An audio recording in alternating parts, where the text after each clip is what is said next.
We're going to be talking today about physical gold and silver and holding it in your possession and the reasons why. Now, we've separated a whole bunch of illusions from the reality, and it's time to focus on the only form of ownership that removes counterparty risk entirely. Now, physical gold and physical silver in your possession. Why? Because this is frankly where everything changes. The physical gold and silver markets operate on completely different principles than the paper markets, and they are being exposed. Physical metal cannot be printed or rehypothecated or digitally frozen.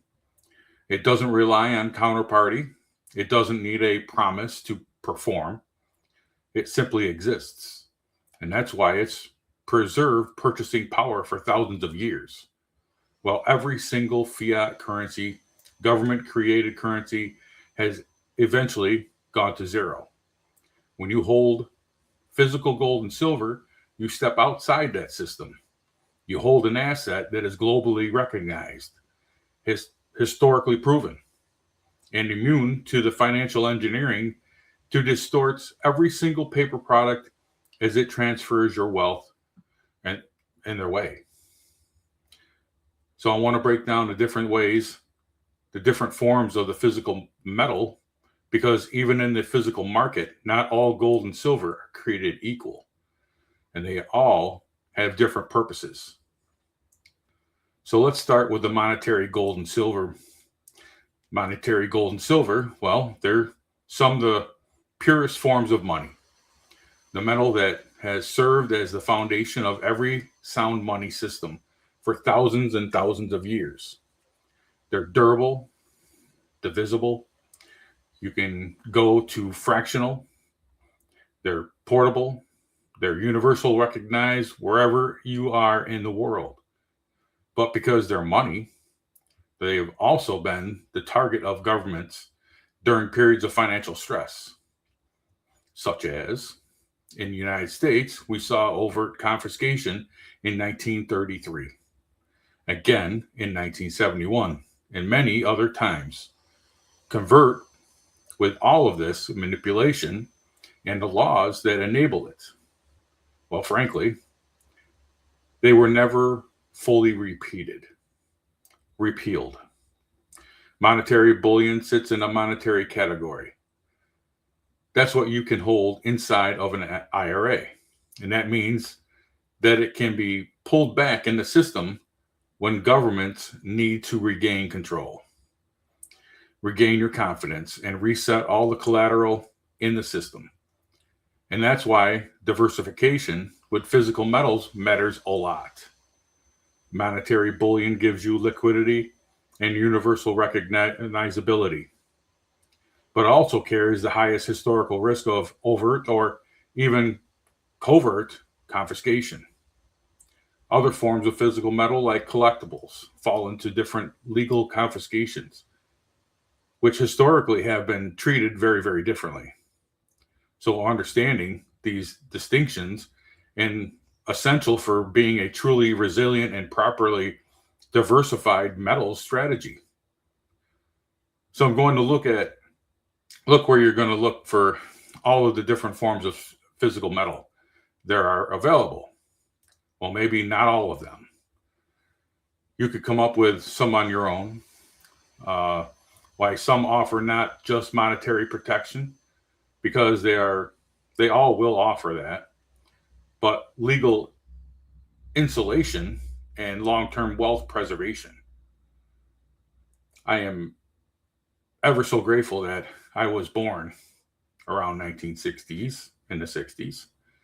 And I actually lived through much of this myself, and it has absolutely influenced the way that I think about it, because gold bars, they come in all different sizes, from 1 gram wafers all the way up to kilogram bricks. Bars are efficient, recognizable, cheap, cost effective for stacking weight. But bars they also sit squarely in the monetary category. And that means that they fall under the same legal classification as bullion coins, the same category that was subject to covert confiscation in 1933. So bars give you a purchasing power protection, but they don't give you legal insulation.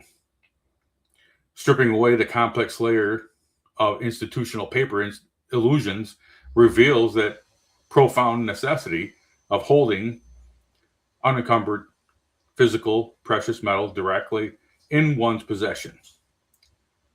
True physical gold and silver present the absolute removal of counterparty risks, functioning on economic principles completely detached from the hyper-leveraged paper derivatives market.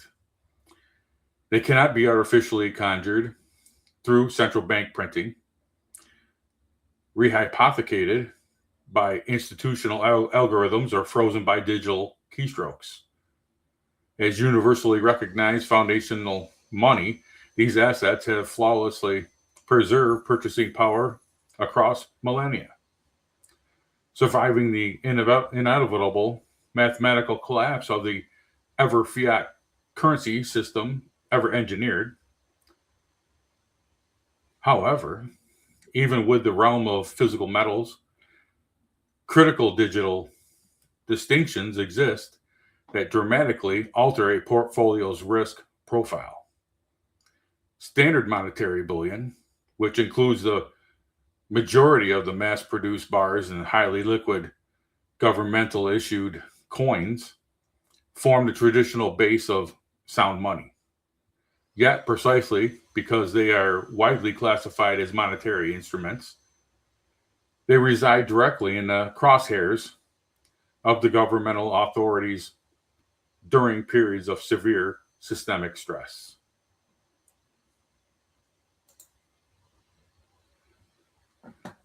Understanding that the legal taxonomy of the metals you hold is the critical first step in building a resilient strategy capable of surviving an era where disparate sovereign states will invariably move to rewrite the rules of ownership.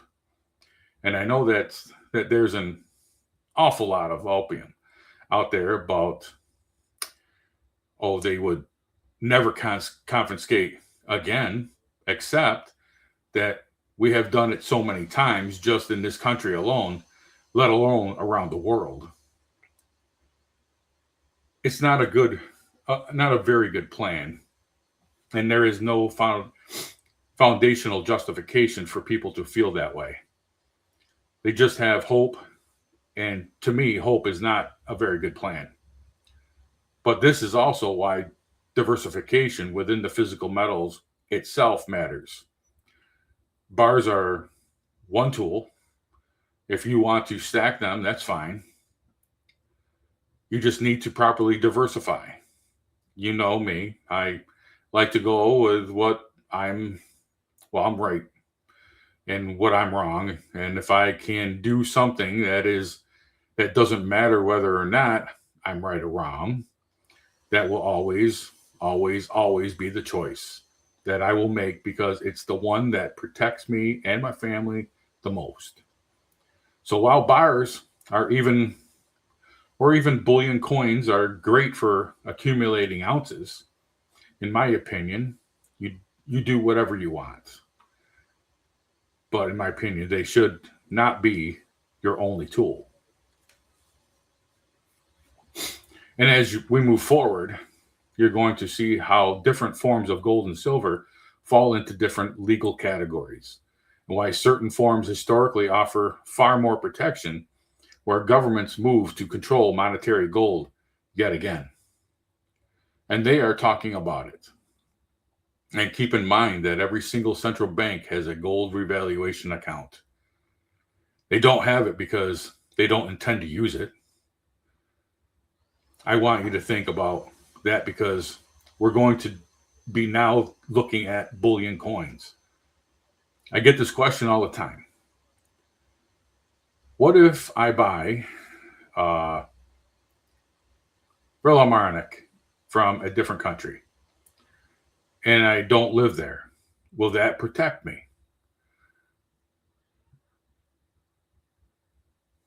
Bullion coins are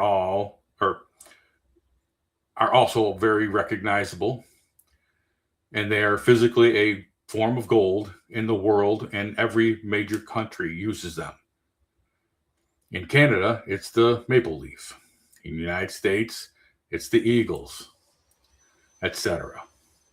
They're trusted, they're liquid, easy to buy and sell, easy to verify.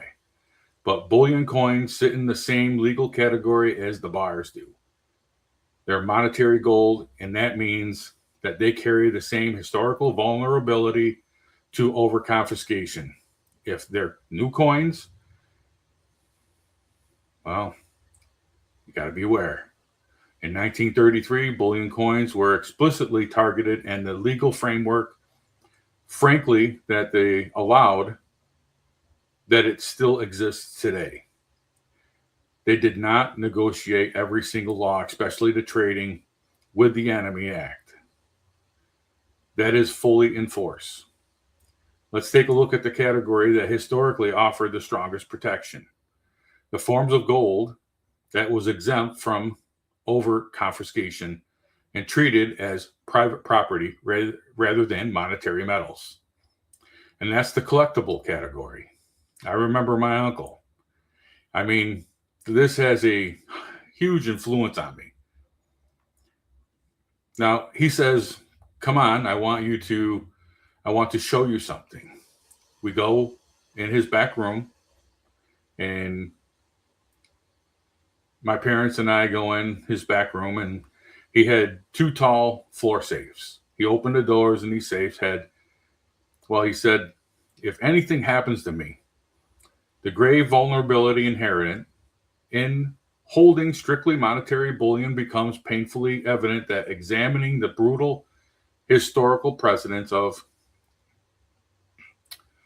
government overreach, when global fiat architecture destabilize sovereign nations, inevitable seek to aggressively recapitalize their balance sheets and reset collateral structures by targeting private monetary wealth. His efficiency items, like modern golden bars and recognized sovereign golden coins from American eagles to Canadian maples, provide massive liquidity, but absolutely zero legal insulation. Now, these forms were explicitly targeted during the covert confiscation sweeps in 1933. Critically, the deep legal framework that enables those aggressive seizures, particularly sweeping emergency powers in the trading with the Enemy Act, were never fully dismantled and remain fiercely active today. Operating purely on the optimistic assumption that modern governments will suddenly demonstrate moral restraint during an existential debt crisis is a fundamentally flawed wealth preservation strategy. Central banks are currently hoarding absolute record tonnage of gold into their revaluation accounts precisely because they know what is approaching. Stacking raw bars accumulates essential mass by entirely lacks the critical diversification necessary to legal deflect and organized government sweep of monetary assets. So it turns around and looks at, knowing what I know, I'm guesstimating that there were at least 3,000 ounces of gold in those safes when it was legal to hold it, and in other ways, more than 5 ounces in size. But that's not entirely true. So I'm going to show you the different ways that you can hold it, because this is also jewelry. A gold necklace that I personally owned, about $350 when I purchased it. I believe I still have the receipt.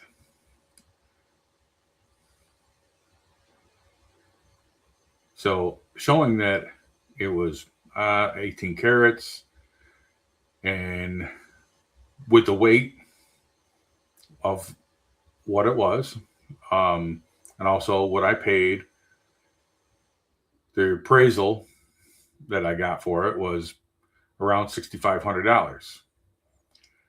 There are additional layers of protection, but quite honestly, even just at the gold content weight, it has protection, been protected by purchasing power of all those years ago.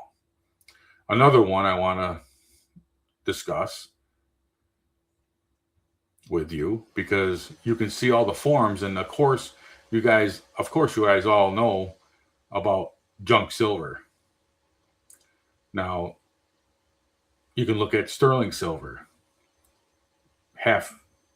pure half percentage of silver, such as some different coins that have been released into the economy. But you guys remember not too long ago that we've talked about many instances of how important that junk silver, which I call junk silver as my 90%, how important that is, just in case something ever happens. A dime is 90%, and that is going to be a bargainable item if something ever happened and the dollar is no longer, and we're in transition, which they say around 100 years, new currency comes in.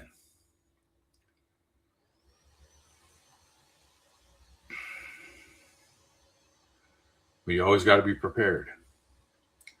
Now, gold's revaluation, the government has on their books that an ounce of gold is only worth $42. Is there a reason why they left it at $42? Could it be because of whenever they decide and they really need that money, they're going to revalue that gold to a much higher amount? Many are talking about $20,000 an ounce. And that could be, in my opinion, because of a new US note. That's going to be gold backed, and it could be very soon. What's going on right now with the United States currency? Well, Trump has come out and he stated he wants to put his name on the $100 bill. That is first. The rest of the United States currency is going to come after. Could July 4th, 2026 be the time when he acknowledges, during the big party, 250-year anniversary of the United States of America, could he come out with a new currency? It is possible, and I believe now the reevaluation is right up there. They're talking about it. You can look in different areas of the government and you could find details of what they are talking about. That is one of our greatest assets. $42 an ounce for an ounce of gold versus $20,000 per ounce of gold. That is incredible. And that all the gold that the United States supposedly has, could that become the new America? Because if that happens and we go back to a gold standard, that is going to make it so it's everybody is going to have a decent life. And I believe more things to come would be inflation back in the 50s, as what you saw back then. You could buy a car for $2,000, $2,500, $3,000. Maybe not, but inflation will reset. This is my opinion. This is what I'm hearing. Leave a comment in the comment section. I would like to know what your thoughts are. And if you like what you see, please subscribe. Try to have a great rest of your day. Have a great holiday today, Good Friday, and also Easter on Sunday. Have a great rest of your weekend too. God bless.